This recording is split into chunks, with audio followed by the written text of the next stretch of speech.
Ladies and gentlemen, Trump will be indicted. He'll likely be convicted.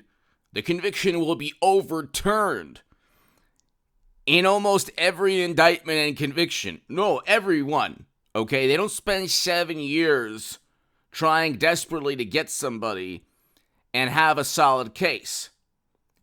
Here's why. I just want to read you a couple of articles. NBC News, Supreme Court throws out convictions in sweeping New York corruption probe. In 2 rulings, the court delivered a defeat to the Justice Department's effort to rule out public corruption.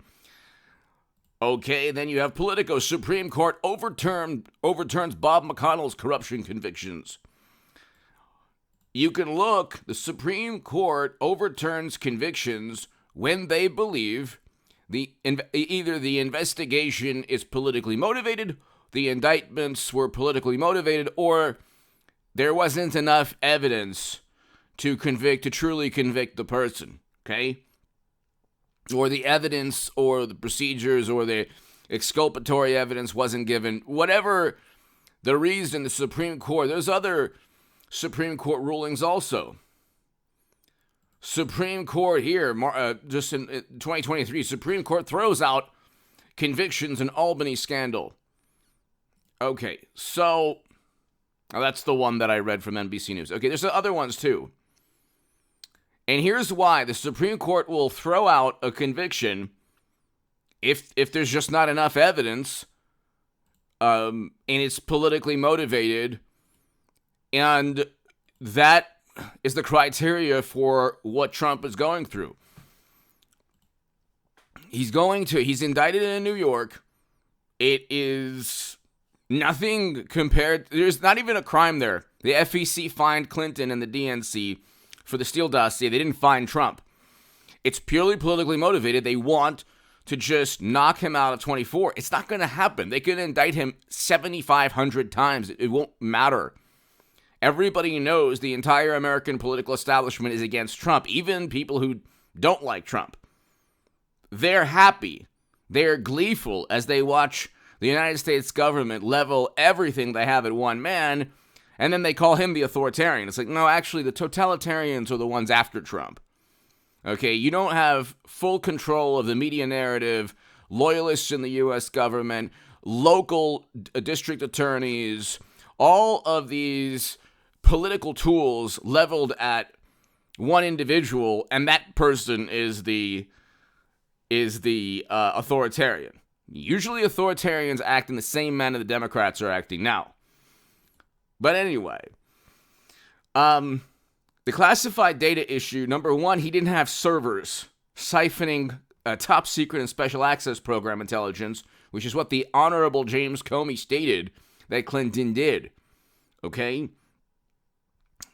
One of the reasons you should hit subscribe to this channel right now is that very few people know more than I do, or at least as much as I do, pertaining to the classified data national security nightmare. And I only know what I know from public record reporting.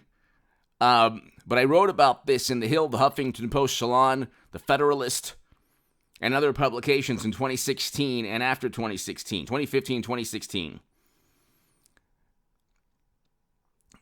Clinton's servers were running outside of the United States government. So hit subscribe to this channel right now. I think Hillary Clinton, she has to be the 24 nominee for the Democratic Party. I just don't understand why people would find that so bizarre.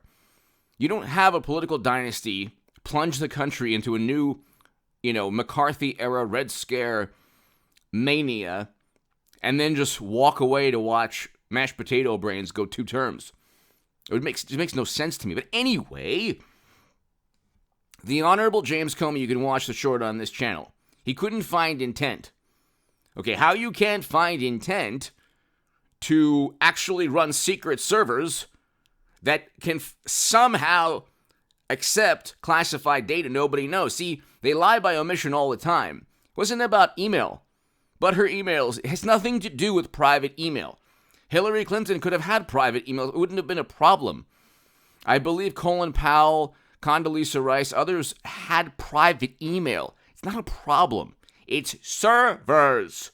Servers. Say it slowly. Wonderful, morally superior, highly educated liberal Democrats.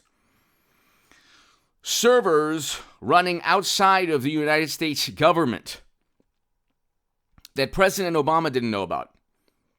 Okay? It is not possible from a cybersecurity perspective to transfer or to remove classified data and place that classified data somehow on a cell phone.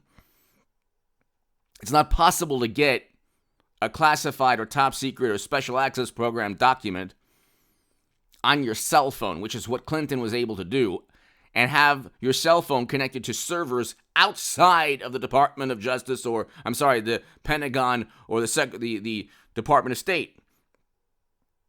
It's not even possible, but they found a way to get Clinton's phone to work because they had servers outside the U.S. government not connected to United States government computers.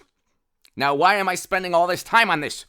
Because they're going to get Trump, indict Trump, on having documents at Mar-a-Lago or obstructing justice. But he didn't obliterate and destroy cell phones and servers the way Clinton's team did. So the double standard is unbelievable. It is absolutely unbelievable. But see, again, it's not about, this is public relations. If he gets indicted, convicted, and then years from now, the conviction is overturned, Democrats have generally won. They say, oh my God, he's so lucky. He's such a criminal. It's like, no. You have the American political establishment and system after one person. You don't even have to. I like Trump. I like record low poverty. Okay. That's like, I used to be on the left my whole life. The whole left is about, up until like 5 years ago, the whole left is about like, working class and poverty. We had record low poverty with Trump. Hello. Were you alive in 2019? Did you remember we had record highs in household median income? Everybody was doing better with Trump in terms of the economy. Everyone.